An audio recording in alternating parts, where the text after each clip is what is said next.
am Yeah. too. I know. I am too. I am too. Especially like I was saying because I'll technically start it right then. Before we got started, I was so excited, especially after I met you in person. I was like, this is the coolest, most laid back 25-year-old that I've ever met because like there was a lot going on that trip and a lot of personalities and usually it's a little bit more laid back. I think what happened is we were all so late on Saturdays after going to the event that ran so late. Then that night everything got a little bit more tense because we all had videos we wanted to make and we weren't able to, and I feel like things just kind of like escalated that night. And you were so chill, and afterwards me and Sarah and Britt, like the next day we all went to lunch and I was like, do you think Gabbie is ever going to hang out with us again? And Amanda was like, I hope so, but I don't know. I was like, for a 25-year-old, she is remarkably mature. Like you just sat there observing all of the chaos. Yeah, I would say that that's like my personality. I'm more of like the observer rather than the one that's like Yeah, trying to be in it. Um and I'm totally. just trying to like, yeah, just like see what's going on. And that, yeah, there was a lot going on, but nothing that scared me away. I mean, I'm just used Okay, good. yeah, I'm used to it. Like I have 4 kids and Okay, they good. all, I mean, they're all crazy. Like I'm around crazy Yeah, people 24/7, so yeah. yeah. I'll be back. Okay. And I think also too, for like, the group has been so, and again, just so you guys know, nothing bad happened at all, but it's been so copacetic that weekend wasn't even like a lot of drama, but because there was a little bit of tension when we were trying to run around and do things, it felt to me like it was way different, but it still wasn't even that bad because we all get along so well. You know what I mean? So hopefully it wasn't that bad. And then of course, when I walked you in and they were doing that seance initiation thing. I will never get over that. What was your okay? So just so you and I wasn't going to participate at all. I thought it was so fucking dumb, but then I ended up being glad that I did because it was actually kind of funny because they were like saying all this stuff. So guys, the rest of the crew, the Sober Girls group chat, little group, was saying that they were going to do this weird initiation thing where when Gabbie walked in, they were like banging pots and pans. They had wigs on and they had turned the lights down, like they were doing some seance like spell. And I remember thinking, yo, this isn't funny. This is so dumb. But when you walked in and I said, oh, they're just doing, I don't even remember what I said. I was like, oh, we'll teach you that tomorrow night. It's like a sobriety spell. And when you were looking at it, I was like, okay, no, this actually was pretty funny. Plus we caught it on camera. What did you think when you walked in? Well, what really threw me off is that, like, I don't remember who I was on the phone first because I was just, like, randomly calling people from the group chat because I was lost, like, driving through the hills. Like, I'm like, where am I at? And then nobody was really answering. And then finally somebody answered and then they passed the phone to you. And so I'm just like, why am I being passed around right now? Like, just somebody help me, you know? And then I get there and I was on the phone with somebody else. And then I'm on the phone with you. And then you come out to my car and it's just you. And I'm like, okay, weird. And then we Right. walk in, and you're just being so nonchalant about the whole thing. You're like, oh yeah, isn't this house so nice? Then we walk in, and they're all like, oh. And I'm like looking at you like, girls, say something. You know, like what's going on? And you're just like, oh, like that's nothing. Like you should come look at the pool. And I'm like, what? Like what? I was just like, okay, they cannot be for real. That might have made me not come back if that's what y'all do Right. every Yeah. night for real. Right. Yeah. Yeah. No, it ended up, I think, being funny in the end. It was like, it was kind of cute. And then they all just started dying laughing. But I'm like, all right, I'm glad we actually got that on camera. Yeah, And you're going to come back, which is great yeah, because yeah. we love you. And I love that video that you posted last week when you were saying that, you were kind of afraid to put yourself out there with another girl group because I was too, and so I'm so glad that you did and that Rachel brought you into the fold. And it's really cool to me that Rachel is actually who brought you to a meeting, which is what shifted your recovery a little bit. So I want to like get to all of that. But let's start with your background and where you're from and how you grew up and dynamics of your family. Okay. So I'm originally from Fayetteville, North Carolina, which is, Cody describes it, my husband, he describes it as like a tiny little town in the middle of nothing. North Carolina is like very country and like redneck in most parts of it, other than like the capitals of like Raleigh and Charlotte. So I'm like in a military town where there's like nothing to do. And my parents had me when they were 40. So I was the only child and I was raised by older parents who were like very heavy into their careers. And yeah, I mean, my dad was a college basketball coach. My mom was a real estate agent. They were both really busy. So I kind of was like the only child who was like with my grandparents a lot growing up. and I went to a Christian school for the first parts of my Okay. life. And yeah, I mean, I feel like I had a pretty laid back childhood for the most part. What college did your dad coach basketball at? He coached at Methodist University. It's like a Okay. Christian college. It's a Methodist denominational college, but they have like really Yeah. good programs and stuff. Well, North Carolina basketball, because I'm from Georgia, right? I went to the University of Georgia, and Southern sports in general, and especially North Carolina basketball, like that's actually pretty impressive. Did he play professionally Yeah. or like in Yeah, college? he did. He played professionally overseas in England, and then he played in college. He was a high school basketball coach before that, and he actually went for his master's degree at University of North Carolina. The same time Michael Jordan was there, and he played like rec. Well, that's what made me think of all of this. Like Michael Jordan, UNC. I think that's why that all just like came together in my brain. So he played with him. Not like on the team, but they were at school at the same time, and they would like play like Oh, that's so rec cool. ball. And he had played with Michael Jordan before, just like in these little rec games that they would play. Yeah, Oh, that's so cool. yeah. That's why. Do you know why? And this is like kind of random. Do you know why they waited to have you? Were they just doing their careers and stuff, or Yeah, I mean, so I don't think my mom really ever like planned on having kids. So both my parents, I didn't find this out until I was like almost 10 with my mom figuring out she was married previously. And then I was like okay, 16 with my dad, and one of his friends had brought up like, "Oh, I went to both your dad's weddings." And I said, "Both?" And then I found out, oh, so my dad was married before too. So they were both married before, didn't work out, okay, got divorced, and then they were living in two different places too. So my dad was coaching basketball in Florida, my mom was living in North Carolina. They were both army brats. So they were kind of like okay, always moving everywhere. My dad was playing like they were very heavy into like just being themselves. And then finally at yeah. like 35, they found each other, moved together, moved back to North Carolina. And then I came along at almost 40. My mom, That's yeah. really cool. That's cool that they met so much later. I didn't meet Skylar until I was 37. And I thought, like, I'm obviously never going to get married. I'm already old as fuck. And then I married him a week before I turned 39. And it's cool to me when people find someone again, like a little bit later in life. That's awesome. And then they had you at 40, Yeah. I also like now that I'm 25, which is I know I'm like I'm a baby or whatever, but I'm realizing that like even at 25, like I'm like 40 is not that far away, and it's Right, like right, I don't even think that that's that old. I know like in the world's right. perspective of thing, but I feel like I don't know. I just don't feel like that's that old anymore. Well, yeah, it seems like it's not anymore. I feel like that's changing. But I understand you feeling that way at 25. Dude, when I turned 25, I had like a total quarter life crisis or midlife crisis at 25 years old because I was living in LA and I didn't have my SAG card yet. I was trying to be an actress. I think this is why I'm still so insane about my age because I lived there. And at 25, you really were like done.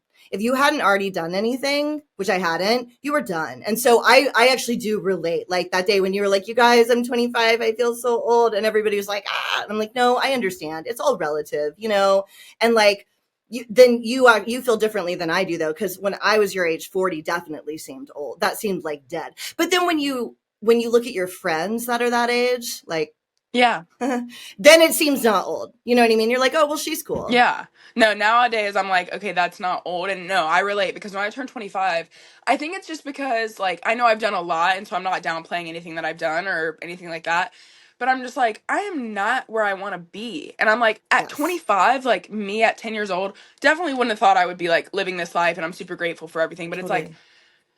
I'm not where I want to be right now. And so it's just like, I was like, I feel like I should have it figured out by now. And I'm like 25. Like, I feel like chopped liver almost. Like you said, like, I should, I'm done. Like, I'm done. Like, I'm 25. Yeah. But I know that that's a stupid way to think because I have accomplished so much more than like a lot of 25-year-olds. So it's not me downplaying myself, but it's just like, what am I doing? You've accomplished more than most 45-year-olds, 50-year-olds. I mean, you are a homeowner, right? Do you own that house that Yeah. you're sitting in right now? Plus you own the Airbnb. Plus your social media is crazy successful. You just went to Cannes. Yeah. Somebody like on a trip, you know what I mean? Yeah. Like I think you're wildly successful, but again, it's relative. So I understand you feeling that way. I feel like there are those like milestone birthdays, like 30, you'll feel that again. You know what I mean? It's like it's a milestone and you've got all these ideas about what you think you should be doing. Yeah. So pretty good upbringing, great upbringing, Christian school. You get pregnant at 13. Yeah. Hmm. How does that happen? I don't know. And I always, every time I talk about my parents, I don't ever like want people to think, and that's why I always bring this up any interview I do when I talk about my Yeah, parents. I'm like, I don't want to ever make them sound like bad parents, because immediately when totally. you think of like, oh, your kid got pregnant at 13, like it makes them look at my parents differently too. Like, where were you at and what were you doing? But my parents were, 40 when they had me. So it's like, this is a whole new generation. Like, the gap between me and my parents are like, it's so much different than even me and my son now. Like, back in when my parents were raised, you just like your kids entertain themselves and like all this stuff. But the Hmm. world had changed so much. Like, I had phones growing Yeah, up. Like, I had the right. internet. I had, you know, it was, Was there already like social media and shit? Was there already Instagram when you were like a yeah, kid? like when I was like 11, 10, I don't know. When did Instagram come out? I was Oh, born in 2000. okay. I think Instagram came out in like 2009 or 8, Yeah, so actually. I was I like 8. think. Okay. Is that when you started your Instagram? No, I think so. My cousin, I had an older cousin. I had a MySpace at one point, like just to set it up. Okay. But like, Yeah, yeah, I yeah. got an Instagram. I think like when I was like in 5th grade or like 6th grade or something. So Is that the same one you have right now, the big yeah, one? That's yeah. wild. That's my only Instagram. That's crazy. That's like Abby too. Her Instagram, she started forever ago. Like if you scroll back, I bet her first post is her in like 7th grade doing like, a talent show, like that thing she sent us when they were doing the dancing talent show. That's so cute and cool to me. But it's kind of cool that you guys have a log of your life milestones growing up. Yeah, Like there are so many dangers. Obviously, there's a lot of like negative impact from social media being around for that long for you guys, but it is kind of cool that there's an actual like record of your lives. You know what I mean? Like I don't really have that as much. But I understand. I say the same thing about my parents. I have great parents, and I ended up this homeless heroin addict that got arrested for strong arm robbery, and I have amazing parents. So I always do the same thing. I'm careful to say the same thing. I'm like, it was unrelated to the way that I was raised. So was it like your boyfriend when you were 13, or just some guy that you knew, or who was the dad? so like it was weird. So my parents were always busy, and I was always like with grandparents, with friends, or home alone. Like I can't remember when I started saying home alone, but like I was always entertaining myself. So I'm like on the internet, I'm with friends, and one of my friends at the time, she had been like my childhood best friend since like kindergarten. We would go to the skating rink every single Friday night. And I would go with like not just her, but like people that I met from school. And these friends like weren't the best of influences, but like neither was I, because I'm, like I said, on the internet being a menace to society in my own way, because my parents are so into their careers, and like they're not really Yeah. paying attention to me. They're paying attention to me and they're showing up for me, but they're not really like, I'm a helicopter mom. I'm in my kids' business. I'm in my kids' phones. I'm in my kids' friends. Like I am Yeah. like, and I think that that's because I'm traumatized from my own youth. But my parents weren't really like paying attention that much, and they would drop me off at the skating rink every Friday night from 7 to 11. And I had met this guy who was much older. I was 12 and he was 16. And I had met him because he was like a family friend of my friends, whatever. So we start texting, we start talking, all that. We start hanging out, and I end up getting pregnant because we were Wow. dating. And Yeah. I like, and I still to this day, like, am traumatized from that part of my life. Like, looking back, I'm like, You have to be. yeah. You have to be. Yeah. I mean, I can't even imagine. How did you find out that you were pregnant? I, Did you start realizing? Because you wouldn't have even had your period that long, no, I probably. think I started, yeah, I started my period like the year before. Well, yeah. And so, did you just realize like I'm late and go get a test? I mean, did you do what anybody else would do? Yeah, so I don't even know like how I was 11 and doing or not 11. I was like 13 and doing these things, but so I was always hanging out with friends, hanging out with my cousin John. He was a stoner at the time. He was a year older than me, like 14. Like we were 14 and 13, like stoners, like smoking weed every weekend. Stealing parents' liquor, stealing parents', stuff. Like somebody would find Vicodin at their grandma's house, or like Percocets, an old prescription. Like we are just bad kids. Like, and not Yeah. bad kids, but we're just like experimenting with everything, taking cough and cold medicine. Like that was the life that I was living at 13, like with my 7th grade Yeah. friends. Okay. Yeah. And So one weekend, like we're having this crazy weekend where we're like getting messed up and getting high and like doing all this stuff. And I was like, oh my gosh, like I was supposed to start my period a week ago. And it's crazy, like looking back at this at 25, thinking that like I was 13 at this point. And I had convinced my cousin, who was the stoner cousin, my cousin John, and I had convinced him, I was like, please go into Walgreens. Like, I'm mortified. I'm embarrassed. Like, I cannot go in there and buy a pregnancy test. Like, that's just like, no. So I was like, I'll pay you $20 if you go into this gas station or this Walgreens for me and get this pregnancy test. And he went in, got it, went home. As soon as I peed on that test, it was pregnant. Like, it was like, it didn't Oh even my need to load. Like, it gosh. was like, as soon as the pee went across the thing, pregnant.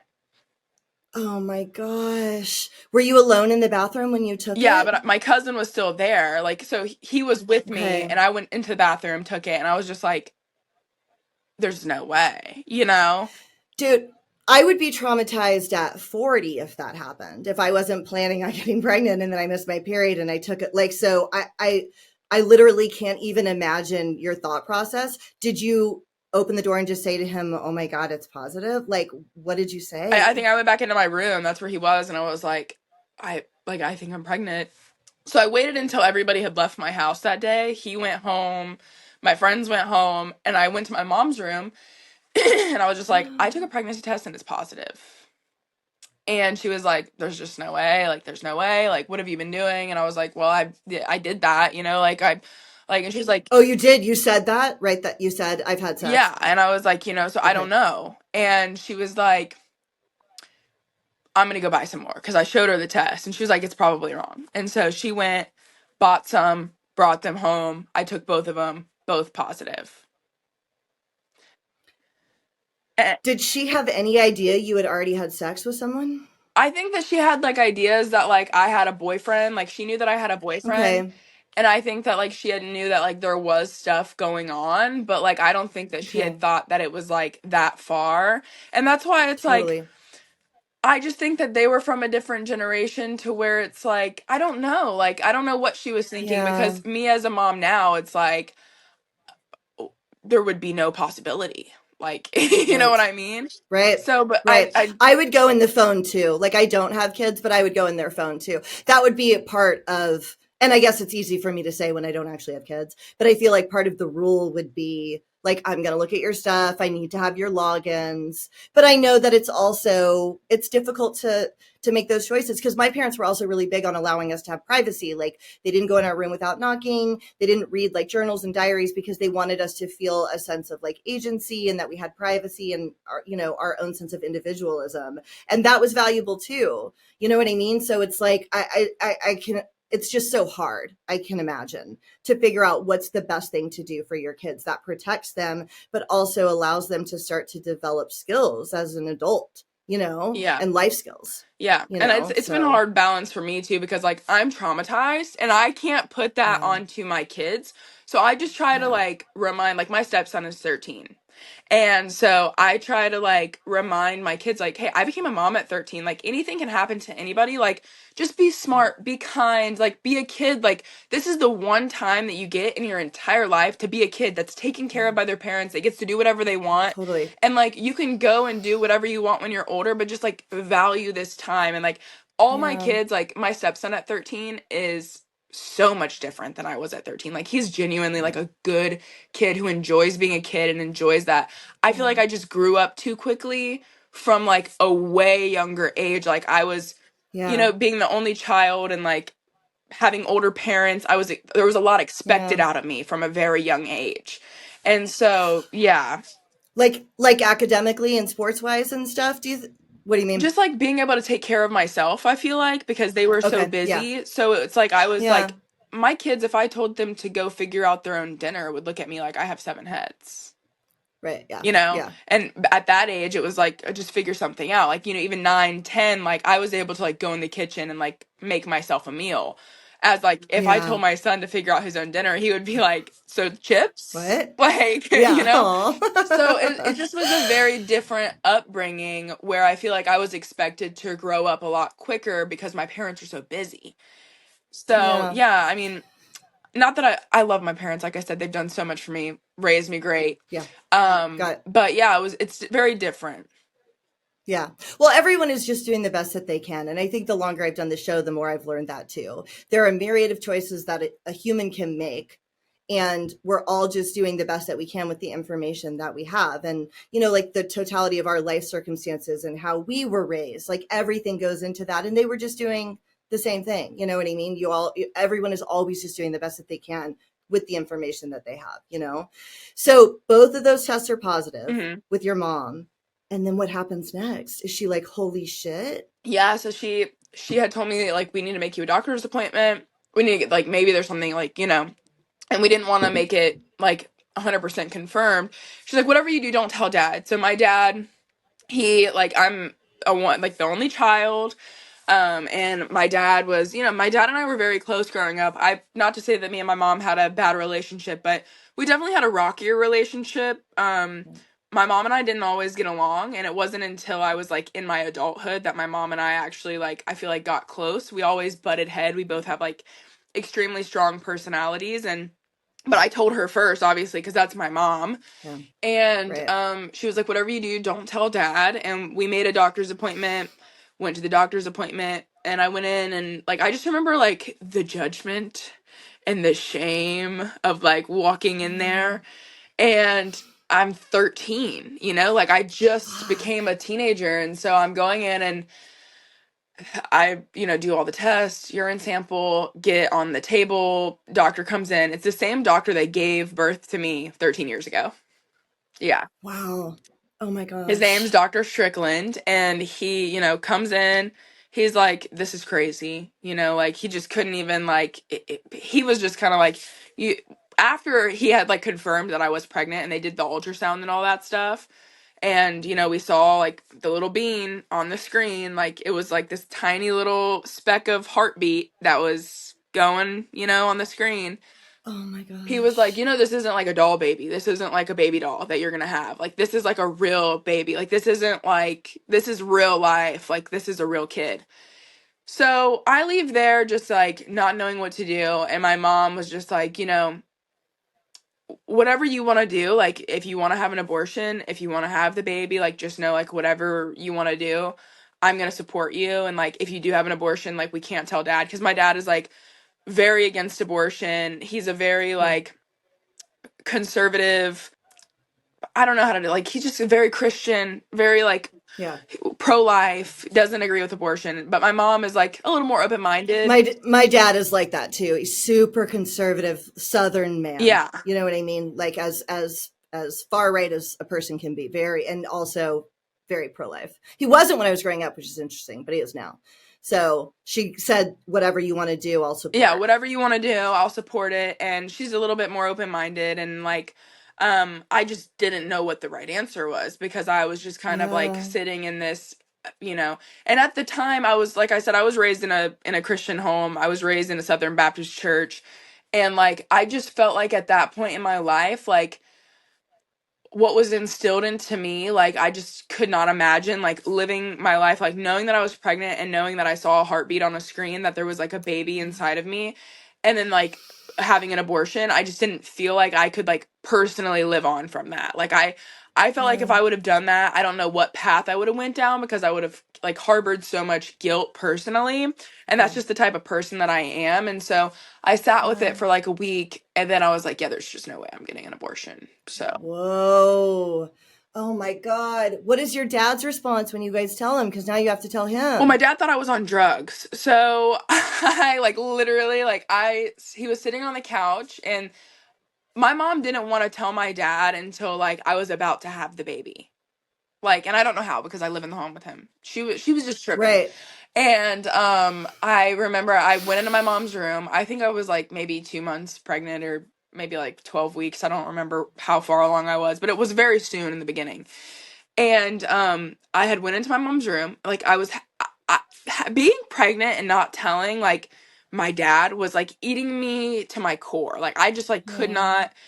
I was like felt like I don't know. I was like carrying this heavy weight on my shoulders, and I went into my mom's room. I don't know what she was doing, and I was like, I'm telling dad. So like, and she was like, you cannot tell dad. Like you cannot tell dad. Like please don't tell dad. And I just was like, I'm telling him. I can't hold it in anymore. So I walked into the living room and I was like, I have to tell you something. And he was like, what? And I was like, no, like, this is serious. Like, I really need you to, like, I think he was reading the paper or something. I was like, I need you to pay attention to me. Like, I really need to tell you something that's important. And he was like, what? And I was like, started crying. And then he was like, what? Are you on drugs? Like, did you get caught doing drugs or something? And I was like, no, I'm pregnant. And he was like, what? And it was just like extremely awkward, and he was like, what? And my mom came up, and I don't even, it's kind of all a blur. Like, I just remember, Yeah. he went silent, and then my mom was like, let's go on a family walk. And I'm like, so we go on this family walk where we're just like all silently walking around the neighborhood. Yeah. And my dad and I didn't talk for like most of my pregnancy. Like, I think my dad was just like, so like, he had just, I feel like my dad felt like he was robbed. Like, he was robbed from his Yeah. daughter, who, like, we were Yeah. so like close, and like I was his baby, to like now I'm about to be a Yeah. mom, and like Yeah. he couldn't process it. And we spent time together like over that summer, because I had to finish the 7th grade. I was in 7th grade when I got pregnant. Dude. So do you tell the guy? Did you tell the guy? Yeah, I told him like immediately, and he was just like, okay, like, Is he still in your life to this day as your son's dad or? yeah, he's in our life. It's just a very strange dynamic. Like, every time I talk about it, I'm Okay. just like, bruh. But he's in our life, and he has been trying, and he's married to Okay. a girl now, and she is like amazing. I love her. They have 2 girls together now. And I feel Okay. like she really has like helped him push to like try to be more involved, and all of that over all these years. But I tried to make it work between like me and my son's dad. Like, that was, Okay. after I found out I was pregnant, like, I wanted to do the right thing. Like, I wanted us to stay together, but he just could not get it together for the life of him. Like, Okay. he didn't want to deal with me, so he broke up with me. Like, I was blocked for like majority of my pregnancy. He was like dating other people. Like, I have never felt pain than like being 13 pregnant, like wanting to be with this guy who I thought, wanted to be with me. And now I'm like about to have his kid, and like I'm blocked. Like, he does not want to talk to me. He's with other girls. Like, I'm seeing social media posts. Like, I just remember like the trauma that my parents must have from like how I was reacting, like being 13 and like 30 weeks pregnant, like throwing chairs and like smashing my phone on the ground. Like, I just, that pain, and I think that like I've never felt a heartbreak like that before. I've had like Yeah. relationships and stuff, but like I've never felt heartbreak like that time in my life, and I was so young. And I think from going through like that sort of heartbreak at such a young age, it like rewired my brain, because Mm-hmm. I let him back into my life right before my son was born, because he was like, I want to be there for the birth. I want to be there, for you and the baby. And it's like, well, great. I give birth in 2 weeks. Right. So we're together for like the last 2 weeks, and I'm just like willing to forgive and forget, because I'm just like desperate, or I don't know what I was doing, but we have. Dude, you're so well adjusted for what happened. I wasn't for a long time. Yeah, okay. I mean, I can accept that, but like you're still only 25 and like I said you've done all these things that are so incredible. And Gabby, you're a hard fucking worker. Anytime I go on TikTok, Gabbie Egan is live selling your shirts, communicating with people. Plus, I know you've got your 4 kids. It's a lot of energy, and you are such a hard work. Like your work ethic and the integrity that you have with your work is unmatched. And you're only 25 years old, and to have gone from that to where you are now. I mean, I know there was some stuff in the middle that we're going to talk about, but like that actually amazes me about you even more. Like I don't know how. I mean, this could have gone so differently. You could have ended up losing custody. You could be in prison right now, or like you really actually did get it together. I think it just shows how strong your character is. And then also, I think that does actually speak to your parents, because though all that happened, I still think there's like a thread through us of that stability that pulls us back in. And you obviously did have that because you knew what a good life looked like and you wanted to provide that for your kids. And so you were able to like make your way back despite all of this incredibly traumatic stuff. That would upset me now. If I got pregnant with Skylar and he left me And at my age, I saw him posting. I would fucking lose it right now. You know what I mean? I can't even imagine it 13. So what was it like going to school pregnant? I mean, you're pregnant. You're walking around like showing, going to seventh grade. Yeah, so I was in seventh grade when I got pregnant. I only had like I think 2 months left of school. So I found out in March, I think, and then we were out end of May. And then I had the summer, and my dad, he was a college professor and has his master's, so he pulled me out and homeschooled me for 8th grade. And it was Okay. like a lot of like me doing it myself. It was a Bible-based curriculum, very lovely. And I did all my stuff at home. And at this point in my life, like I'm not into like God and Jesus. Like this is when I started to go through like my huge religion crisis where like I was very big into the church. My parents left the church when I got pregnant because of just how everybody was treating us as a whole. Like we're this yeah, we're Oh. like I'm in like Sunday school. We're going to church every, Sunday. Like we're very involved in the church. Now I'm pregnant. Everybody is like doesn't want their kids around me, obviously. You know what I mean? But like doesn't want their kids around me, are talking crap about my parents, or talking crap about me. And so we Oh. leave the church, and Okay. I started going through a religion crisis then, and I'm doing homeschool with my dad, and like I this pregnancy was very under wraps. Like nobody knew about it because my parents were like mortified that their reputation was on the line. Obviously, Yeah. my dad's a college coach, and like it doesn't look good when your kid's 13 and pregnant. I would be mortified. You know what I mean? Yeah. So Yeah. it was under wraps until the very like end of my pregnancy. I had like posted an Instagram story of like me pregnant and been like going to give birth, like something. I don't know what I did. What was people's responses? Like your friends and stuff? Were they like, holy I shit? think that like it had gotten around because I was close with like a Yeah. couple people who like I Yeah. had told because they're like, come hang out with us. And I'm like, no, I'm like literally pregnant. And so I think it had already gotten around and like people had already known. But yeah, I mean, crazy. How was the birth? I mean, you're 13. How was it? Was it traumatic or was it kind of okay? How did it go? Best one that I had out of the Like, two. really? Yeah. I Okay. I like so at my some of my last appointments, I'm not a small person, you know that. I'm 5'9", like I'm a pretty like decent sized person, and you would think that like I would have big enough hips to fit a baby through, but my doctor from doing like the scans of my hips, apparently I have a contracted pelvis, and I still don't know what that means to this day, but like the hole that you have between like your hip bones, like they move, and apparently mine are smaller, and I do have narrow hips Okay. for a person my size, but um they pretty much said like you have a contracted pelvis. We think that if you do try Okay. to have this baby that it could turn into an emergency C-section very quickly, and plus with Okay. your age we just recommend you getting a scheduled C-section. And my mom had a Okay. very traumatic birth with me, and she was like, I think that you should really do this C-section, like it would be safer. You go in, we know when you're having the baby, like it can be planned.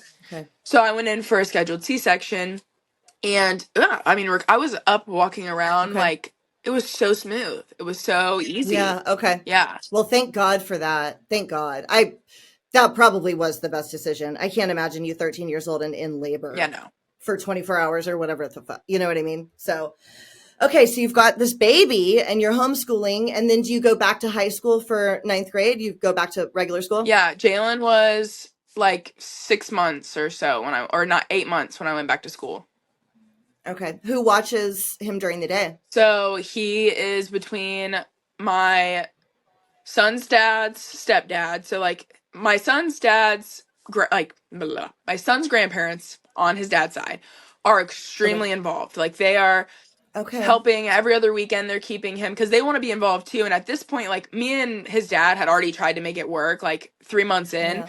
and like he just cannot stop cheating on me. Like I don't know what Yeah. is going on, like he cannot. And I'm like so been out of shape about it. We had some situations where like he ended up going to jail for like stuff that had happened between us, and like just like it got really really ugly. And I just at one point just knew that like I needed to heal. Like I have this kid, and like I can't even like sleep at night already because I have a baby, on top of like worrying about what you're doing. And like Yeah.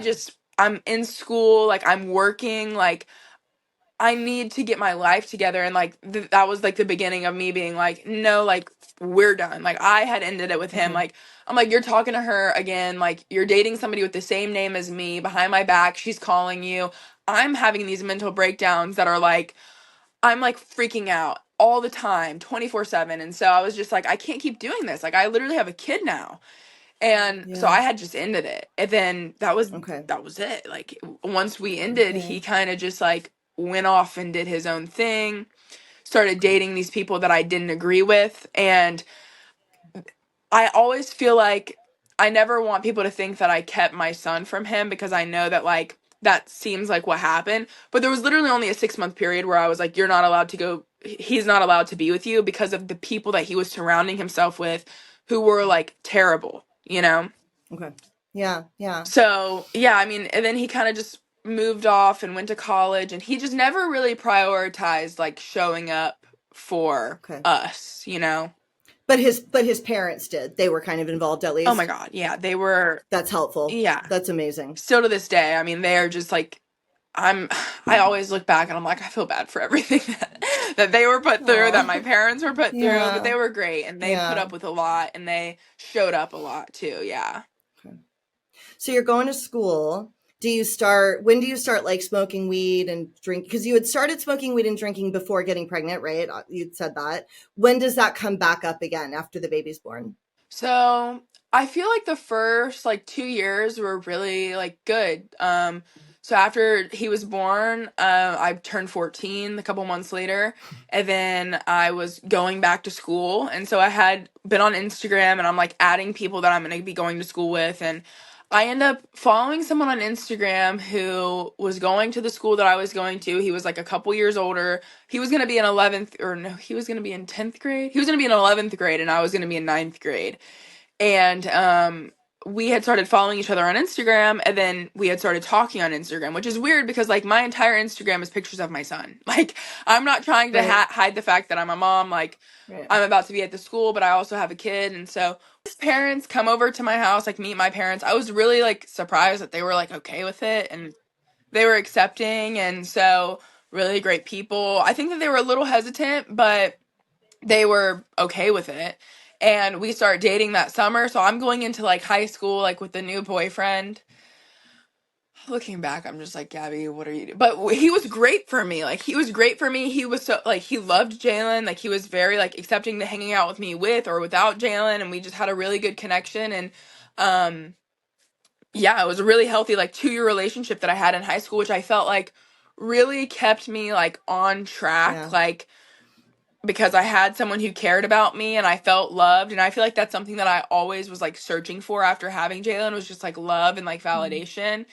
And I can't remember what like exactly I can't remember exactly what happened between me and him, but I know that like towards the end I was feeling like a little insecure about like one of his ex-girlfriends that he had, and um it was just like a really weird time. We started fighting a lot and we just weren't being very good together. And all of a sudden I get a message on Facebook and it was like, hey, like, just so you know, he from his ex-girlfriend, that I was Yeah. worried about, because I don't know why I was worried about her, but like just something was off-putting about it.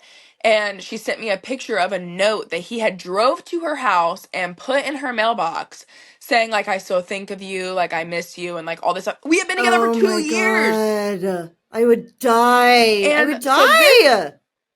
yeah, so I'm like 16 at this point and I go Yeah.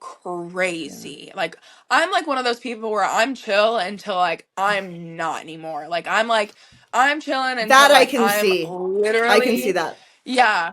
Like I'm losing it. I'm wigging out. Like I don't care who sees it. I don't care, because at this point I just don't care. So I'm losing it. His parents don't like me anymore, you know, like we're going through the end of our era. And then he starts like leaving messages on my car every night, like, I'm so sorry, I want you back, like leaving pictures of us, and I'm just over Yeah. it. So this is where I'm like, okay, I'm finishing my senior and my junior year. I'm fast tracking it through like a community college and Okay. like online school. So I'm no longer at my high school. Okay. He's already graduated. now I'm like officially kind of like on my own. I'm working. I'm about to get a new job. Where were Um, you working? I'm doing. I was working at a pizza shop, and then I started working at like this Okay. fancy Italian spot.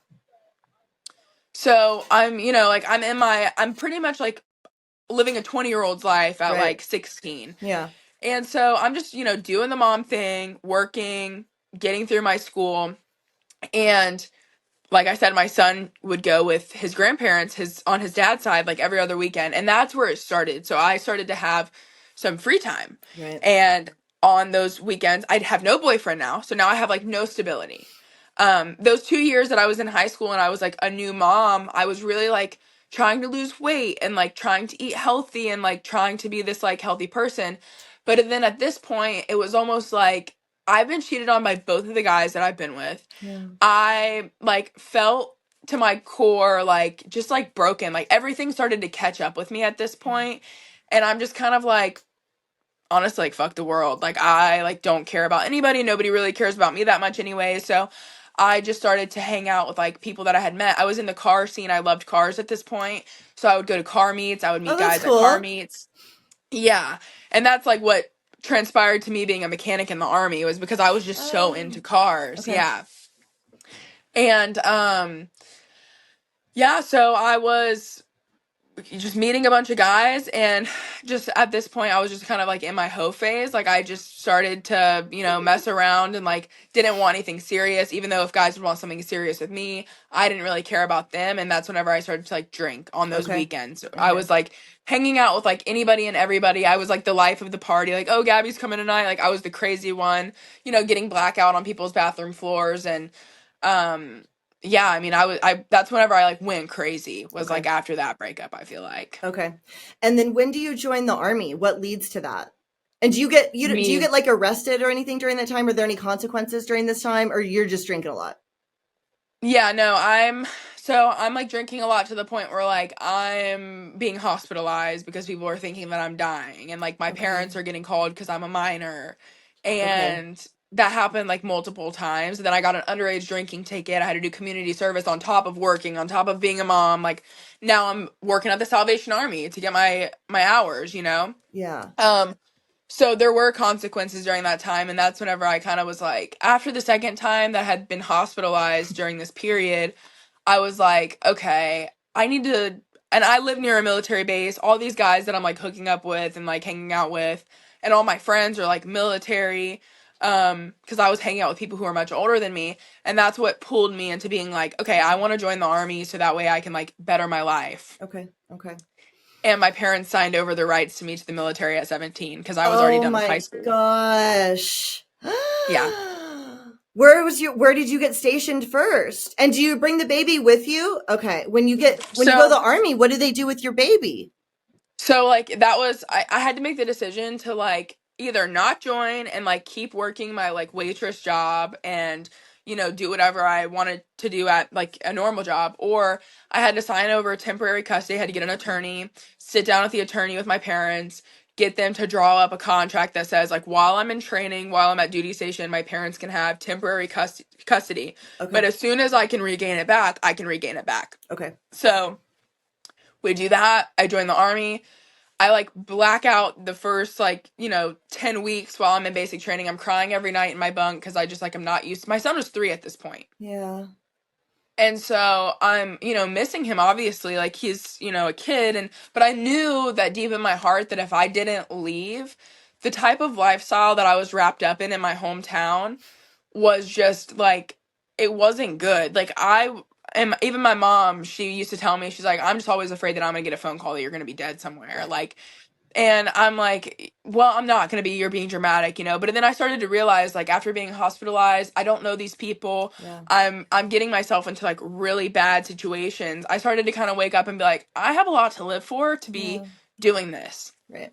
And so that's what made me realize like I had to, stick it through, get through the Yeah. basic training. I got stationed right back in my hometown. That's crazy that happened. I feel like that's so unlikely. Like of all the guys, because from being from the South, like a lot of people enlist and they never come back near us. They always go really far away. That's like wild that you got stationed right back in your hometown. What was basic training like, the physical portion of basic training? Did it just suck? Was it so hard getting up at 4 a.m. and stuff? Like, how was that?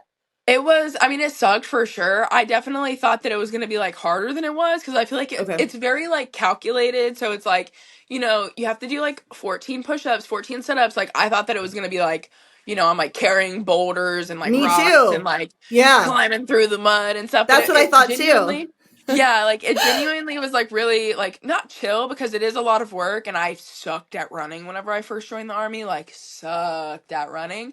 And so that was the hardest part for me was like the Okay. runs. Like I would Right. rather do anything but run. I'll do push-ups, I'll do sit-ups, I'll do whatever you want. I don't want to run. So that was the Yeah. hardest part for me. I could not get my run down, but once I like learned how to breathe and like that was fine. It was easy. Wow. Not Okay. easy, but Okay. kind of. Yeah. Yeah. Yeah. Yeah. So you get stationed back in your hometown, and then what starts to happen from there? Everything was fine at first. So before I had joined the army, I had kind of like not settled down, but yeah, no, I literally had.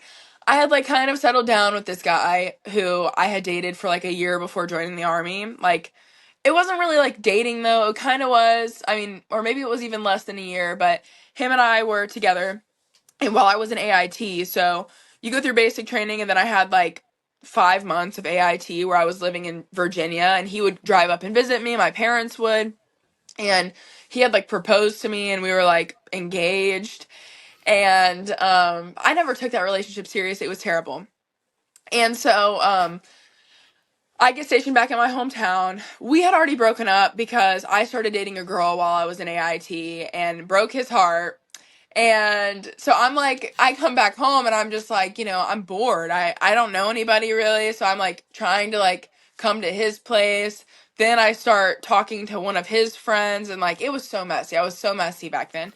And Wait, hold so on. Dating the girl thing, was that the first woman that you ever dated? Did you think? no. Oh, okay, okay. So that was not new Yeah, experience. that was Okay. just like I was in AIT and like, I'm here for like 5 months and then Yeah. this one girl had like been she had been like around and stuff and everybody was dating everybody in AIT. Right. And I Okay. don't think that it would have ever like worked out between me and her in the real world anyways. She got stationed in Korea and then Okay. she went first and then I went back home and Okay. I it was more of like a for me I didn't know I Convenient. couldn't yeah I couldn't commit to anybody like I was saying Yeah. yes to marrying this guy not even sure that I wanted to I was just trying to get back to my hometown at that Yeah. point Yeah. because he was stationed in my hometown and I was like well if I marry him I can get orders to Oh, brag right. Okay. Yeah. Yeah. Yeah. Okay. which just sucks and if you see this person you were amazing but Mm. yeah, it just was like I was just in a very messy point in my life. So I had went home. I started just, back on my bull crap. Anytime that I'm not working or like doing my thing or, I would work really late at night. So by the time I would get off sometimes, my son would already be asleep and I couldn't have him at the barracks in the beginning. So I was like staying at my parents' house and, it got to be like a really complicated lifestyle. I joined the army to try to be more present for my son. Meanwhile, I picked a job where I'm in the motor pool until 9 p.m. And Yeah. so I'm like, now he's asleep. And so it would be like, okay, I'm getting off of work. Okay, well, I'm going to go hang out with so and so. And I was pretty much like drinking every night and, fell into the same pattern of like Yeah. I'm drinking myself to sleep every night. The culture in the army is drinking, is Yeah. partying, is this like insane like hookup culture, drinking Yeah. culture. And so that's how I ended up meeting my husband. He was like in the process of a divorce. He was dating this other girl who like cheated on him on deployment. He's like really bad into like drinking himself to sleep every night. We match on Tinder. And now I meet this guy. We're both these two extremely broken people with very different paths of life. Like he's broken from like, divorce. He has kids that are back home in Kentucky. He's going grieving this girl that he thought that he was going to marry. He's not even done with his first divorce. Like I'm like, 13 and pregnant, like all these toxic Yeah. relationships, like all this stuff. And we're just like, boom, hit each other like a ton of bricks. We're just broken together, drinking together, like just not making the best decisions together. But over time, like we really tried to like build each other up. But it took like years. Like I just got sober like this year. Right. Oh, wait. So So this is last Cody? year. This is Yeah. the guy you're still with. Oh, okay. All right. Yeah. So Wow. we Okay. met I when didn't I know if was this 18. Okay, I didn't know if this was headed to like this was the first husband that you split up with. But you guys ended up making it work. You met in active addiction, whatever you want to call it, active alcoholism, and you're still together. Yeah. Oh, Cody actually got wow. sober before me. Okay. Okay. All right. And he was like not he was not even doing anything that's too crazy. He just like Right. he likes to drink and whatever. But it definitely was like me. I was like the one that was like, we go out and we drink. Cody's usually always a good time. Yeah. But I'm like, it's like playing roulette. Who are you gonna Right. get tonight? Right. Were you doing Um any other drugs or just drinking? Whenever I got sober, I was doing a little bit of everything. Not everything. Not heroin. But but I was really into like shrooms for a while, like when I would go to these raves and stuff, and that's actually what pushed me into sobriety. I got like spiked and I popped hot for Suboxone. I don't know if I ever told the group chat this, but No. But yeah. before there though. So what I actually mean is back then, were you just in the Oh, army when you met Cody? Were you drinking only or had anything else started to come in? no, mainly just like drinking. And Okay. well, before that though, like, I mean, I was doing like Molly, I was doing Right. Coke, like I was like Okay. friends with the Coke dealer. I'm like, 17, 16, getting picked up by a 30-year-old Coke dealer who's like, yeah, get in my Dodge Charger and let's do Coke. Like crazy, crazy stuff like that. So I had started doing that like 16. And then when I was in the army, that was like what people used to do would be like Coke because it's out of your system in 3 days. So you can go on a 4-day weekend and do Coke on Friday and it's out of your system by Right. Monday. Yeah. Okay. So you would do that? That's actually pretty smart. I would have done that too. I was like, I liked Coke, but I was always scared of it. So I lost a friend when I was growing up. Like, well, I lost multiple friends when I was growing up due to like thinking that they were taking Coke and it was laced with fentanyl. Oh, And then, shit. yeah. And so that was like a big crisis that we Okay. had Yeah. growing up. But I would like up until like I was probably like, yeah, I mean, I did Molly more than Coke though. Like Okay. Molly was more of what I went towards. And I don't even Yeah. know if it was Molly. Like, you never really know what you're You doing. never know. I know. It's crazy, especially now. I can't even fucking imagine. So you're with Cody. When do you guys get married? We get married 3 months after we met. Oh my gosh. Yeah. Where? Did you go to Vegas? What did you do? Where'd you get married? The courthouse Okay. on a lunch break. Did you tell anyone? Was it planned? Yeah, we told her like my parents like we literally just like went and got married and I was like, "Yeah, I'm getting married tomorrow." My parents were like, "What?" My dad never got to walk me down the aisle, you know. He Oh, has like yeah. I like You could put my do, you know what though? You could do like a ceremony now if you wanted to. You know what I mean? You could do a whole thing if you wanted to, where you like wear a dress and do the whole shebang, because obviously it totally worked out. You guys have been together a long time. I mean, it became this really great union, yeah. and you've got all these businesses and you're successful. It ultimately worked out, but the odds of it working out are so slim in that situation. You know what I mean? Yeah, and like we've almost divorced like, a million times too. So Sure. Yeah. it's like, but no, we always talk about like on our we've almost been together for 7 years, like in a couple days. And on our 10 years, we're like, we should do something like fun. We were supposed to on our 3-year anniversary, we were supposed to go to Vegas and get married in Vegas, and then I went to jail instead. Because we were Oh my planning on God. going, yeah. Okay. So that was like gonna be our like we were getting married. We were gonna do like a shotgun wedding in Vegas and then get married again in Vegas. Okay.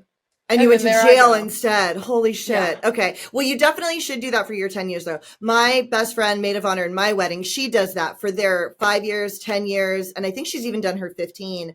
They do a whole thing where they go to Vegas, they renew their vows. She gets all dressed up. He gets all dressed up. They invite friends. And it's actually really cool. I think I might want to do that with Skylar at some point, too, especially since same thing. Like we've almost divorced because he was missing. I don't even think I've told you any of this, but he was like missing in Mexico for months.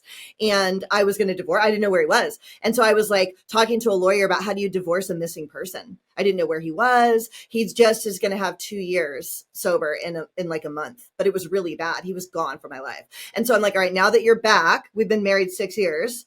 I know. Isn't that crazy? Janine, are you okay? Yeah, I'm all right. I'm all right. Dude, this fucking man, when I tell you, Gab, 60 days before we got married, 2 months before we got married, He had had knee surgery and he was staying home. I went to work. While I was gone, he took my car, drove it to Mexico, overdosed on the way back on fentanyl, crashed my car into a bunch of cars, got arrested and got a DUI 2 months before we got married. And he may have gone to prison right afterwards because he has a strike on his record, and a DUI with injury is a felony. And the guy that he hit went to the hospital, but later, like a few days later, not that day. And so if that had gotten back to the judge, my husband probably would have gone to prison because it would have been a second strike. And so as we got married on our honeymoon, no one knew except for my mom. No one knew that when we got back, he had to go to court and might go to prison. And that wasn't even this relapse. It's been a journey. But now he's doing so great. That's why I was so happy. Did you see my story where I went and saw his job site over the weekend? Yeah. And he got me the pink helmet. That's why stuff like that is so like fun for me, because I'm like, oh my God, this fool almost fucking died in Mexico not that long ago. Isn't that crazy? Yeah, no, I just like driving over the border to Mexico to do some crazy shit is like, that's next level. I know. And that's all he ever does. That's all he ever, like as soon as, if he uses, he just goes to Mexico. He never has connects in America. He always just goes down to Mexico to pharmacies. That's like his thing. So he'll be driving back across the border every day for like a year and a half. And I'm like, oh my God, I can't believe he never got, isn't that crazy? So that's a long way of saying I want to do a renewal at some point too, for maybe like our 10 years or so. Also, I hate my wedding pictures. I hate them. So I kind of want to redo everything and like wear my dress again. And I used to do this thing where every year on our anniversary, I would put my dress on again to make sure it fit. Cause like I told you, I've got all of my old body dysmorphia still is around. That's why when you said I was small, I was like, this is my favorite person. I used to put the dress on every year and be like, okay, it still fits. I'm like, okay, I want to do that. But y'all still could. You could do like a ceremony or something at some point if you want to do, you know? Yeah, so, for sure. So y'all get married in the courthouse, and he already has 2 kids when you guys met? Yeah, I mean, okay. it was kind of messy, but like I said, like we were in like really like bad parts of our life. Like Yeah. so his divorce was finalized like 10 days ago. We're getting married 10 days later. Right. Okay. And so, but they had been split up. They had both been like dating other people and stuff. And so we get married 3 months after meeting. Obviously, like, and I understand this now. At the time, I was like, I don't get like why you're mad. His ex-wife like wasn't very happy about it. And obviously, because like I'm now about to be like a part of her kid's life, like Yeah. she And she doesn't even doesn't know really. you. Yeah. Yeah, and I Okay. think that we had met before then. I know before I ever met his kids, like we had all sat down at this Cheddar's, like the restaurant, and it was her and her friend, and I'll never forget this. Like it was her friend, the 2 kids, me and Cody. And like we're just like all like sitting there, but we're like not talking. Like we're just like all sitting there, and then the kids came home with us after that. And that was like her way of like, I guess like meeting me. I think that we might have said like a few things, but it was so awkward. Yeah. And then, you know, I've been in the kid's life, like, we were visiting for a while, then as soon as we both got out of the army, we moved up here. It was right after I had Zelma, so Okay. we got pregnant, like, a year into being married. Okay. It was, like, about a year, I think. And then I got pregnant with Zelma. I got out of the military, like, halfway through my pregnancy with Zelma. Okay. And then as soon as I had Zelma when she was, like, 2 months old, we had moved to Kentucky to be here with his kids. Okay, so that's how y'all ended up. That's how you landed in Kentucky. I was wondering about that too, actually. So when do you start TikTok in all of this? During COVID. Like, I was 19, so we moved up here beginning of 2020. Okay. And then, like, January. And then March, COVID's hitting. Right. So, kids are now out of school. Jalen had just started at a new school. Now he's virtual. Yeah. And then him and his ex-wife, they both had to work. So, like, I was at home with the kids a lot through COVID. And I'm, like, playing homeschool, you know? Yeah. Had you done any social media yet at all? Like, you know, like a normal person. Just like a regular person, but no like influencer work creator stuff. What's the first thing you post on TikTok? Because TikTok is where you got like 5 million fucking followers or something on TikTok, right? 4.5 million. Yeah, like 4 crazy. something. Yeah. That's insane. And what's the first thing you post?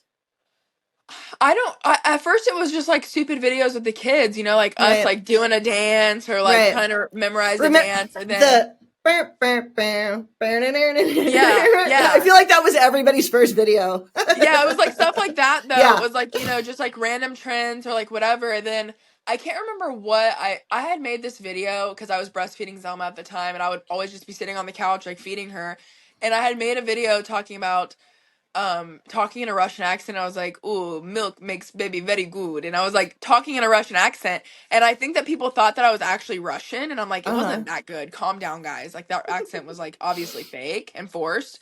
And like that video got like 600,000 likes. And I Wow. don't I don't even know how it blew up. And so I was like, "What?"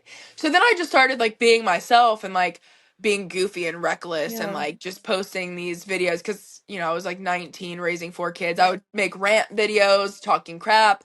And then it just like snowballed from there and then I started talking about, being 13 and pregnant and everything that I've overcame in my life and like all these crazy situations and scenarios.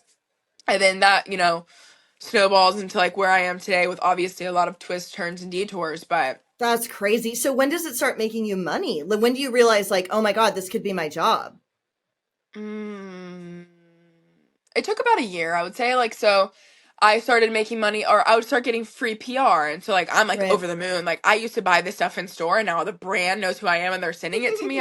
I couldn't even believe it. And that was where I was like, okay, that I could be going somewhere. And Yeah. then the app started paying me. There was like the creator program, and so I started Oh, making a right. little bit Yeah. of money off of that. I'll never forget our first check from TikTok because Cody was working at an electrician, and I think I got paid like 6 grand. And that was like life. I mean, like our Yeah. whole life, I was like, oh my God, we've never had this much money before. And that would have And been for a so, month, right? That would have been for 1 month. yeah, it was for one That's so month. And cool. That's so yeah, cool. we were like counting down the days for it because you're talking about like before this point, like we were like figuring out everything that we were buying in the grocery store, Right. like, Yeah. Mm-hmm. like making sure we had enough money in our account. So now we have like 6 grand. I bought a new phone because That's like my crazy. phone was like a piece of crap. Yeah. And Cody had took some of the money of it to like do something that he wanted to do, and then we used the rest for like our bills and stuff. And it was Yeah. like the first time that we were able to actually like do something nice for That's ourselves. so Like we had some money. cool. Yeah. Yeah. And then he And must have been also like, wow, you could really do this. I feel like that's when it becomes real. You know what I mean? because he talked so much crap. He was like, "Gabbie, I'm so sick of Mm-hmm. like everybody at work like talking about your videos or like that they saw Mm-hmm. your video or like I was in a video." And then now it was like, "Oh my gosh, this is like working. Like you're like, Totally. yeah, like that Yeah. you're actually making money from this." And so I would say like a year of me making videos, we had like saved up enough money to where we could get our own place because we were still living in his mom's house at this point. Oh, okay. Okay. And we had moved to like our condo, which is where my dad lives now.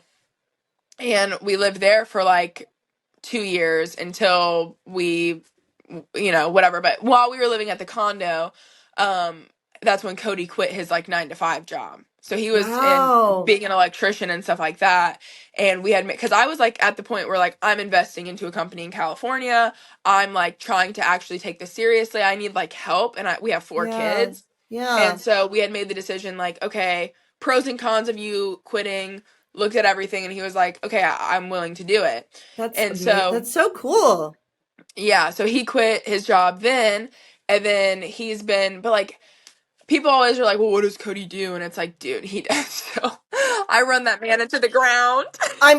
And I mean, it doesn't surprise me that people say that, but to me, it's so obvious. Like, but they wouldn't say, what do you do if he was working full time? You know what I mean? It's like, that's such an annoying thing to hear. But what was your like drinking and using like during these times as your social media is blowing up? Yeah, I feel like it's like I was always a casual drinker through these times. So I had really calmed down after I had Zelma because I was breastfeeding. So like I didn't, Right. I feel like my life was always like very like up and down, up and Yeah. down. So like I have Zelma. I feel like I'm like trying to reverse some of my like trauma from like not having Jalen's dad like help me to like now I have Cody who's like Yeah. the most amazing dad ever, which it makes me like freaking crazy because it's like I got so lucky. I really lucked out in the Yeah. department of that. Like he might be like an asshole to me sometimes and like make mistakes in our relationship, but like he is genuinely like the Yeah. best dad and like loves these kids so much. And so I feel like that I was like healing myself during that time. Like I have this guy who like genuinely like is such a good dad, is such a good role in my son's life, and like I'm healing a little bit. And then I stopped breastfeeding Zelma when she was 6 months old, or 16 months old. And so I was breastfeeding for 16 months, really wasn't like drinking, or if I did, like you have to flush your milk, and stuff like Yeah. that. I didn't want to like affect her. And then I started smoking weed, and that was like, another thing. I was like, now I'm done breastfeeding. I started smoking weed, and that spiraled into like, okay, now I'm drinking more casually. And I feel like I always fell into those like patterns when I didn't like have to, like unless I had to stop, like for some Right. reason, like I just felt like it was like okay to like do it. And so I started smoking and drinking probably when Zelma was like 2, which is the same with Jalen, which is kind of Right. crazy. I never Yeah. thought of it that way. But yeah, I started smoking and drinking casually, and then that spiraled into being a full-blown stoner a few years later. Okay. Okay. Did you And think it was a lot, or did you feel like it was pretty in control at that time? I thought it was in control, but then I realized it wasn't, because it was like, oh, I have to stop and buy White Claws on the way home. Yeah, yeah, yeah. Like, oh, I Yeah. have to get this. Oh, I need this. And so I thought it was in control. And then it really spiraled out of control whenever me and Cody got into such a toxic, like, cycle of Yeah. relationship. So after he quit his job, it felt like it was like, this is everything we've ever wanted. Now you can stay home. Now we can do this, and like we can do that, and we can actually get our lives together and not be so overwhelmed. Well, then it started like we started to resent each other. Okay. And I don't know why or like how that came about. I think that Cody had started to like miss work and like feel like he, was like in this role of almost like a stay-at-home mom, when that wasn't the case at Right. all. But like he started to feel like he didn't have anything for himself, and now like I'm the one that's working, and so it was definitely like a switch of roles. Yeah. And we started to be really nasty and mean to each other, and then we started to resent each other. So I like would look towards my friends for an outlet, and he would, like bottle everything up and like never talk to me about how he truly felt. And so we started to resent each other, and we fell into like really toxic ways. We were both drinking and like, coping in unhealthy ways, and like not communicating, not actively trying to fix anything with each other, just like trying to just avoid all these problems and then just be mad at each other because none of them are fixed. And that's whenever we had like our whole entire like cheating scandal, where like he was talking to somebody else, then I started talking to somebody else, and then now we're getting a divorce. I'm packing up all my stuff, I'm moving out. Oh shit. I'm living in an Airbnb. Now I'm getting this new house. Cody's moving into the new house with me with all of our kids. Then that's how we got to this house. We lived in one house for 3 months, and we moved out of that Oh. house, moved into this house. And So so, is all of that documented on social media? Is that why you just said she? yeah. Okay, all right. I assume that the way that you said that. Okay, so it's kind of like Brittany Jade burned her dress on TikTok. That's like her wedding dress. That's like how she kind of blew up. So that was part of it for you too. Not that it was intentional. It wasn't for her either. But you documented all of it. Yeah, it's one of my favorite things whenever I see Brittany Jade's videos from I that know, me point, too. to be Me like, look what I saw, girl. Like, because I've also been through that. So I'm like, it's mortifying. Well, but there's also some value in sharing that stuff, and then you guys ended up working it out. Do you know what I mean? So it's like I recorded some stuff while Skylar was using that I didn't share until later, but because I didn't know which way it was going to go. It turned out we worked it out, but it's also kind of valuable for other people to see that sometimes, because everybody goes through this kind of shit. You know what I mean? And it's like you ended up working it out, and people get to like watch that in real time and see what works and what doesn't work, you know? Yeah, and that's how I feel, because I'm always one of those people that I'm very like open-minded and optimistic, especially about stuff like that. But a lot of people would just be like, "Girl, like I don't know why you didn't call it quits. Oh, you're still with that man, or you're still." And it's like, okay, so like, are we pretending that like people don't have real life problems? Like, Right. it would have been different if me and Cody just had me and Cody, and like we were both acting that way and doing those things. But like we have 4 kids, and like at this point, like I have zero regrets. I would go back and do it all over Yeah. again, a million times over again, because we're both people who were young and like who had went through like things. Like Cody has been through so much of his own stuff that people don't even realize, because they're Yeah. just like, oh, he's a man, he should have. he's been through hell shit. And so I'm looking at like we're two different people who have been through two different walks of life. We have Yeah. two different types of trauma. We're both like trying to figure it out and live for the first time. And like, it has been ugly. And Yeah. sure, I do believe that in some relationships it is best to call it quits and like to move on. But in our situation, I'm like, I thank God every day that we made it work. And people say the same thing to me about Skylar too. They would have left, blah, blah, blah, blah, blah. And it's like, it's easy to say that when you're not in it. But also, like you said, if you're being realistic, like no one person is perfect. And we're not supposed to get all of our needs met by one person anyways, right? Like that would be on the unhealthier side of codependent, you know? And so it's like, they're not perfect. I'm not perfect because I do stupid shit too. And I think it's easy to say that from outside the relationship. Oh, you should have done this. You should have done that. You know, but once you're actually in it, especially like you said, if you have kids, you know, like I totally understand wanting to work that out. So when do you start getting arrested? You get arrested once, just once, twice. No, twice. Okay. We went to Vegas on our 3-year anniversary. It was supposed to be this magical After all time. this, like after all the cheating stuff. Was that after? No, no, that was before. Oh, okay. Okay. I thought it was maybe Yeah. to like reconnect after all that stuff. Now that I think about it, I think that Cody like chalks up like me getting arrested to like why we went to crap like we did, because after I went to jail, I spiraled. Okay. That makes sense. Yeah, because so 2021, 3-year anniversary, Cody and I were actually like still really good at this point.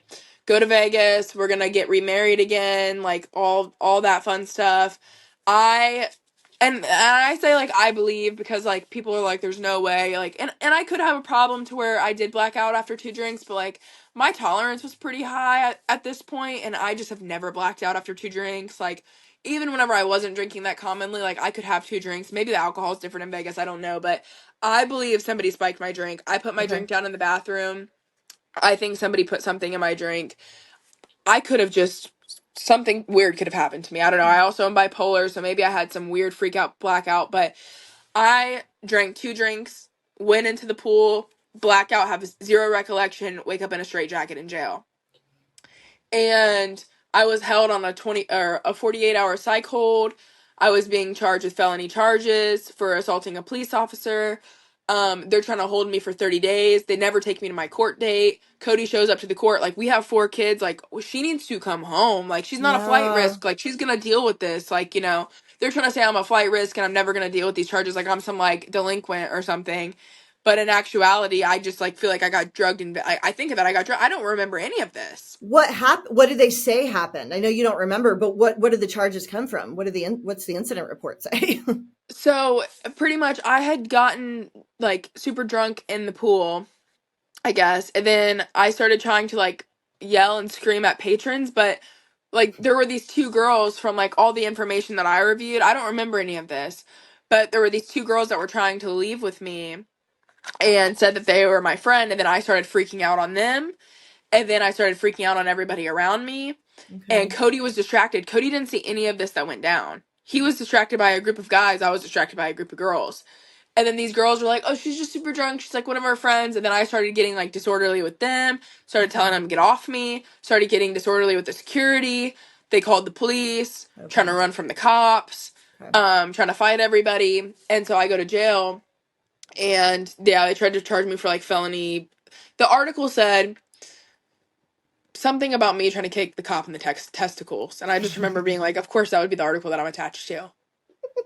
Like if you Google your name, that's what comes up. Yeah, if you Google Gabbie Egan Las Vegas, it's like Were woman you already tries well to. known? Were you already like famous, TikTok famous when that happened? TMZ covered that arrest. Oh shit. Yeah. Okay. Okay. So then maybe somebody did drug you. I mean, if you were getting recognized in public. Oh yeah, people were recognizing me at the Cosmopolitan, like inviting me and Okay. Cody to events, inviting us to do stuff. Okay. Like, Okay. yeah, it was crazy. So I was like, I feel in my heart and my soul, as somebody who's been to jail twice and arrested twice, I remember getting arrested and I was drunk as fuck. I was drinking all day in Nashville, not just 2 drinks. Like, I was drinking all day in Nashville. It's the end of the night. I'm getting drunk, and I remember being like disorderly. I don't exactly remember smacking the waitress upside of her head, Right. but I do remember like fighting with Cody, getting like drinking more. Like, I remember the part of that night. I remember nothing from Vegas. I don't even remember. I'm sure you got drugged. That doesn't, I wouldn't. that doesn't surprise me. Yeah. And Yeah, so, I could believe that. yeah, that's whenever, like, the first time I went to jail. Then after that is whenever it was, like, kind of downward spiral Okay. from there. And then when do you start? Because you go on Against All Odds before you get arrested. Oh, no, that was actually after you got arrested in Nashville, right? Yeah. Okay. So when do you become like a recovery kind of person? Or is that recent? Is that That since the was, Nashville arrest? yeah, so I went to jail in Nashville, and then I went in on Against All Odds in September. So I get arrested in March.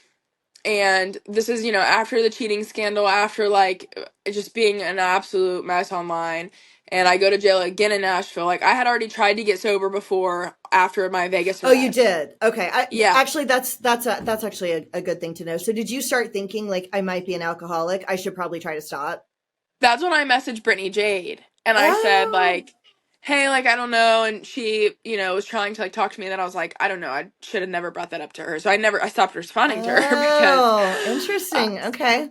yeah, and I started going to substance abuse therapy, but I would Okay. like lie and be Okay. like, no, like, I just wasn't being completely honest with Okay. myself or like with the guy that I was going to see. Okay. And I was treating it more like therapy than anything. And then that spirals into him trying to diagnose me with like PTSD and ADHD, and then him saying like, you should go talk to your psychiatrist about this. Like, I think that you have like underlying mental health issues. And that's whenever I like formally got diagnosed with bipolar 1, and they like, and which was like an ongoing thing for me. And I was like, I need to get sober. They were telling me Okay. like smoking weed and drinking does not mix well with bipolar, Right. Yeah. and it just didn't stick. I mean, like, I would try to get sober and then be like, dude, why am I like trying to make my life harder? Like, I can still Yeah. have fun, I can still drink, I'm cured, like that was a one time thing, it wasn't my fault. And then I started drinking again, Yeah. Okay. and just fell into those same habits of like drinking all the time. Anytime I'm going to somebody's house, I'm bringing a bottle with me. Right. Anytime I'm hanging out, we're drinking. It's always surrounded by like smoking or drinking. And then Nashville happens, and Okay. I'm like, well, this is embarrassing. Here I am What again. what happens in Nashville? Tell me that story. I just I just remember I'm having the best time ever. Cody was just being an asshole before like we had even went out that night, and we were just fighting. And so we go to I'm just drunk, and I just remember me and Cody weren't getting along very well, and I guess some waitress bumped into me, and instead of just being like, "Oh, you're good," I was like, "Watch where the fuck you're going, bitch." Oh, Bop. okay. I guess. I don't Yeah. remember it like that. I just remember, like, I remember being out having fun, and then all of a sudden, there's, like, a bunch of cops trying to get me in a car, and I'm like, I'm not going, causing a scene Okay. on Broadway Right. And at Rippy's Honky Tonk. everybody saw that, right? TMZ videos, everything.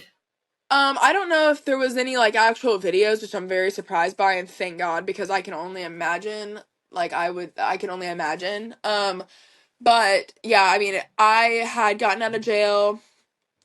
I got McDonald's, and then I was like I need to send you a photo. I was in I this want to see it. like suit smoking a cigarette, and A I was suit just like like, a suit like a it's like a rape suit. what is that? Tell me what that Like, it's means. like because I was wearing like skimpy clothes, like if you were wearing skimpy clothes, they put you in like this suit that you zip up over your clothes, and it looks like a Teletubby almost. Okay. Yes, please send me that picture. I will. And And that's what they released you in. So you left jail wearing that. yeah, with my Okay. clothes underneath. Like, I still have Okay. my cute outfit on under. And so Cody takes me through the McDonald's drive-through. I'm just like contemplating my life, and I'm like, maybe this won't hit the news. Like, maybe I can actually like get away with this not coming out. And so I wake up, get a couple hours of sleep because we're leaving Nashville the next day. I'm also like on a branded-ish trip. The Right. owner of this Airbnb was letting us stay for free in exchange for promotion. She got some Okay. fucking promotion, let me tell you what. Right. Because not only did I promote the Airbnb where the videos did very, very well, it also was on the news. Influencer over here getting arrested. So more people are looking at my page than normal at this Yeah, point. yeah, yeah, yeah. So, I wake up and I get a message from Nashville Scoop, and they were like, "Hey, we're gonna be covering your arrest on Monday. Just want to see if you have anything to add to the story." And I'm like, "I'm not responding to this." I was like, Yeah. "Hopefully, whatever. Sure thing." Monday morning rolls around. My mugshot is everywhere. Should have been on milk cartons. Like literally, Oh it my was everywhere God. but the milk cartons. Like I Right. had people making videos that were getting millions of views about me. Like, oh my god, like this is the last thing I. So I was just kind of like, whatever. I had been told to ignore it, and I was like losing brand deals left and right. Like Oh people who had, shit. You were. people who I had been Wow. working with since like, the beginning of time, like who didn't even Mm. drop me after Vegas, like are Wow. dropping me after Nashville. Collaborations that were like huge that I had just pulled that were like I had just finally started to get my life again, like Yeah. back together again after Vegas. I'm losing everything. Oh my And so God. I have brands like, we can't align ourselves with her anymore. We can't work with somebody like this anymore, like Ugh. whatever. And I'm just like, dude, I'm not a bad person. Like it really put me in the shitter, and I was like looking at myself in the mirror differently, like Yeah. who am I? Like who is this person? And so I still didn't stop drinking after that though. I guess I just was like, trying to blame everything but like drinking and alcohol and like my I don't know what I was thinking, but it wasn't until I got invited on Against All Odds, and Rachel was like, I'd really like to have you on this podcast. And I was like, I don't know why you're trying to have me on this podcast. Like, are you trying to say that I have a problem or something? Because I'm not in recovery, so I don't know what you want me to talk about. And she was like, no, no, no, no, I'm not saying you have a problem. I'm just saying, like, I'm just saying that, like, you That's can't hurt amazing. me. Why are you trying to invite me on a recovery podcast? Are you saying I have a problem? I thought you Yeah, were already sober. You weren't sober when she asked you on? no. That's hilarious. I didn't know that. Yeah, she like had Okay. me on, and like I'm like not in recovery. Okay. And And that is hilarious that you were like, do you start saying I have a problem? yeah, that's what I was like, okay, this feels like a little targeted, you know? And I was like, this fucking bitch. So I'm like, yeah, I'd love to come on, whatever. Fly out to California, meet up with Rachel, and we're staying at the same hotel, so we got to meet, and it's always awkward, like meeting new people Uh-huh. anyways. Like, it's just like I don't really know you. I know you Yeah, from online, but I don't totally. know you. And hold on. Go downstairs to daddy, baby, okay? I love you. And I was like, I don't know you. And so we had met up for the episode. It was really cool because the same day that I did my episode, Maud's son was doing his episode. So I Okay. got to like meet Maud's son. I Yeah. also was like smoking weed full time at this point. Okay. And so I didn't buy weed when I had went to California because I'm like, I'm going to meet up with these lame sober people, and I don't want to be like the only one that's over here trying to get high. And so Right. I didn't buy weed, so I'm like having like the sweats. Like it's been like Oh, 24 hours since I like smoked that. I'm okay. like, dude, I should have stopped and got like at least a pen or some gummies or something. So my episode, if you go back and you look at the episode that I did with Against All Odds, you can tell that like I'm not even thinking clearly. I'm not even talking correctly. Like I'm like sweating profusely the entire You sound episode. good. Like I said, I listened to at least half an hour before I was like, you know what? I don't want to know a lot of this. I want to be surprised. I actually thought you sounded really good. But okay, but Dude, I'll take your word for it. I I was guess sweating maybe on I their show did. too, though. Yeah, you sound really good. I was really sweating too, though, on that one because they turn off the AC for the cameras and then you're under the lights. And I think something about his apartment is warm. I was pouring sweat after like an hour because mine went really long with them too.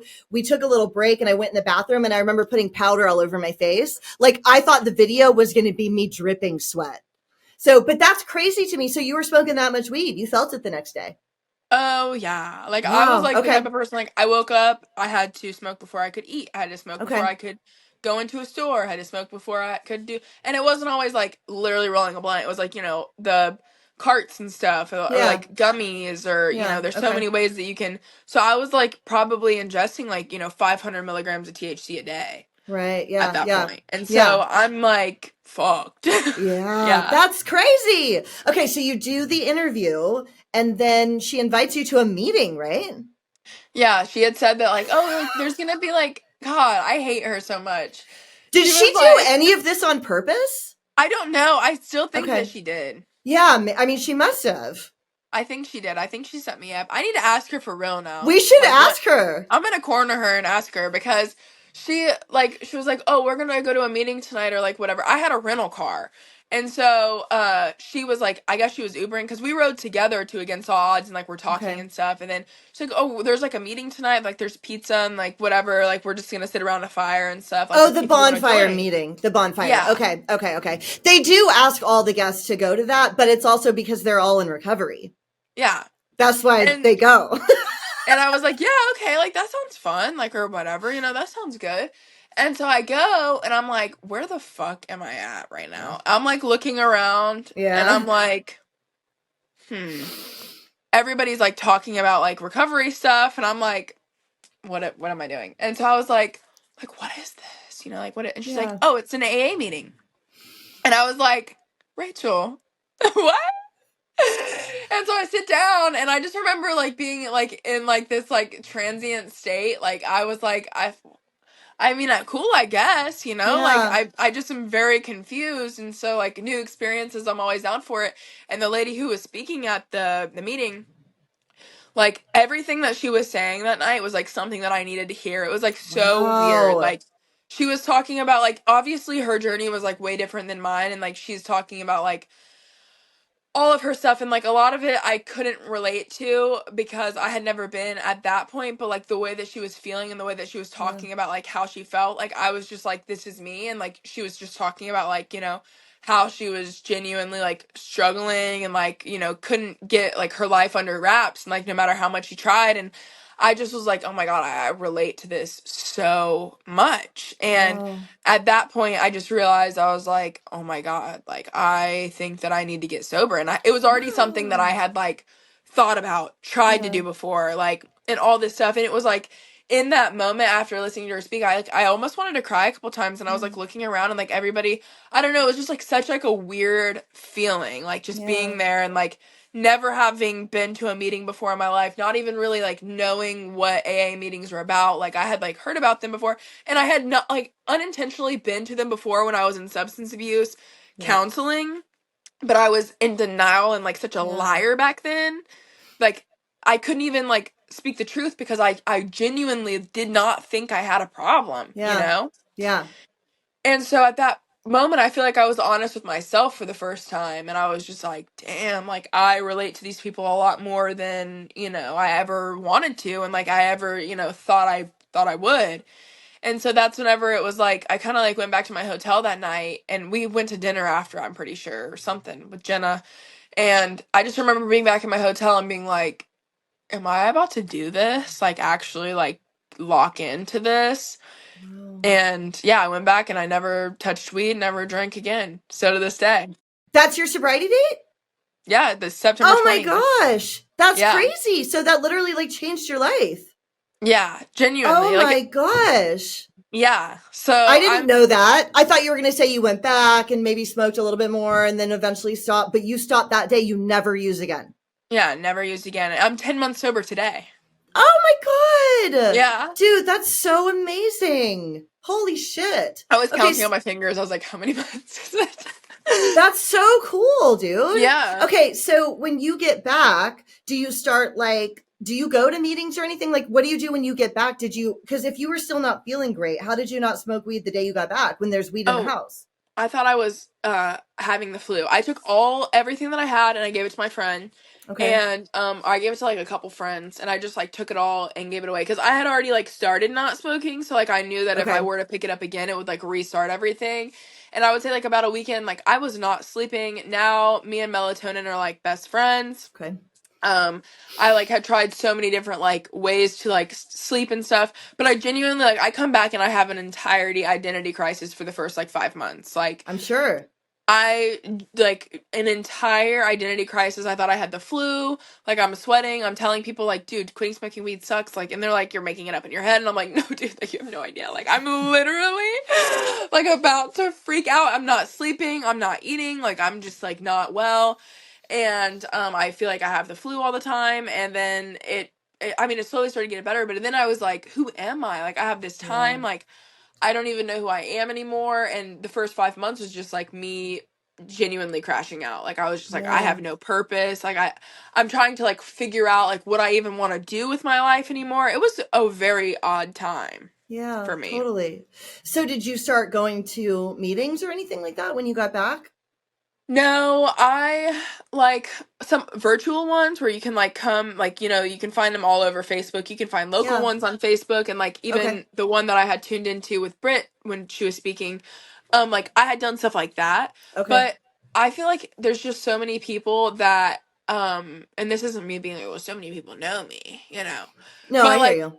a lot of people know who I am, and I just feel like if I were to go to like a local meeting, like I would just kind of want it to be, I don't know, and I I feel like totally I'm just, understand that. I totally understand that. Especially Kentucky, it's a small area. I get you.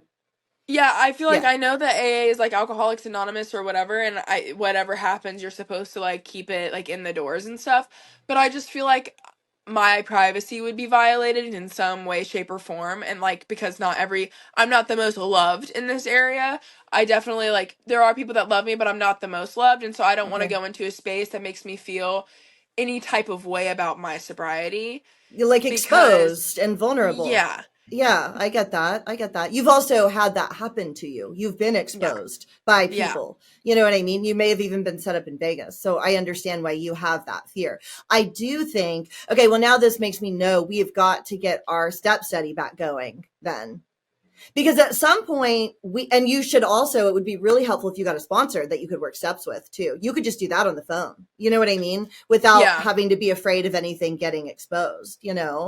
I feel like So Brit has been like my unannounced or not unannounced, totally. like my what is it called? Like, Like not unofficial, official. your unofficial Yeah. sponsor. Totally. Yeah. Like I'll She's text her and be like, awesome. fuck this bitch. And she'll be Totally. like, yep, I'm here, girl. Yeah. Well, and So she has this weird experience sponsoring creators that are really big and go through public dramas. She's actually like, again, unofficially, she didn't mean to do that, but now that's become a skill set of hers is sponsoring, big influencers that have to go through public scandals. Like she's good like at it what the now. hell? I know. Isn't that How? weird? What It's what's going random. on? I Yeah. know. I know. Well, it started with, how she and Brittany Jade met, right?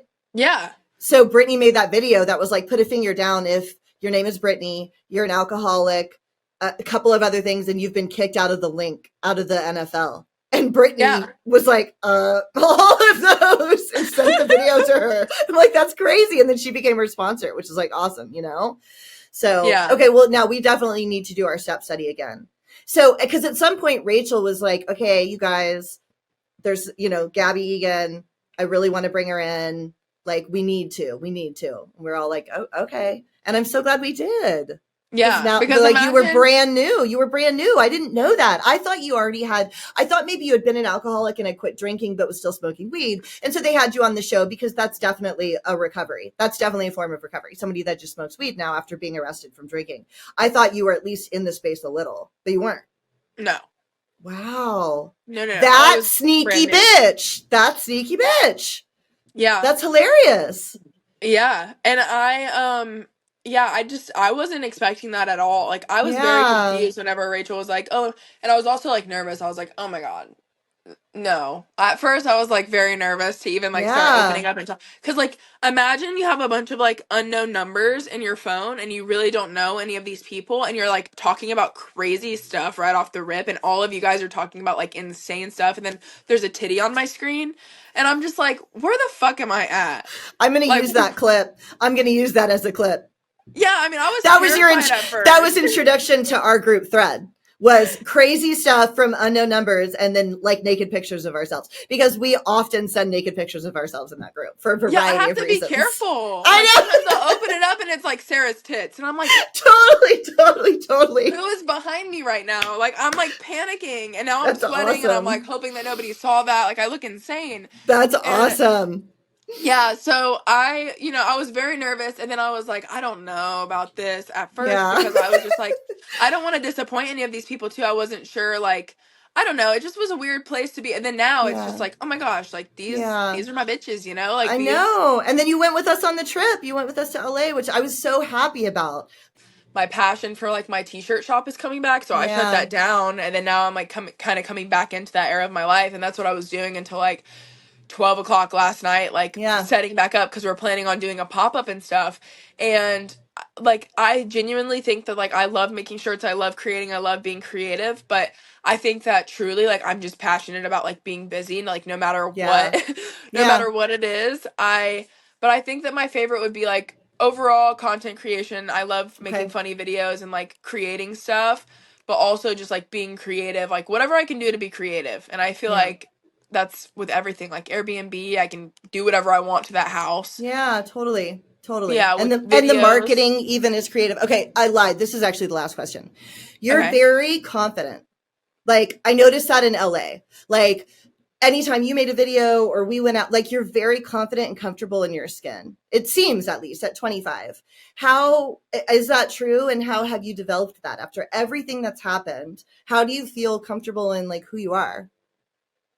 I'm not confident all the time. I feel Okay. like I'm like 90% confident. Okay. And then there's still like this 10% part of me that's just like, "Oh my God, dying on." I think that's my anxiety.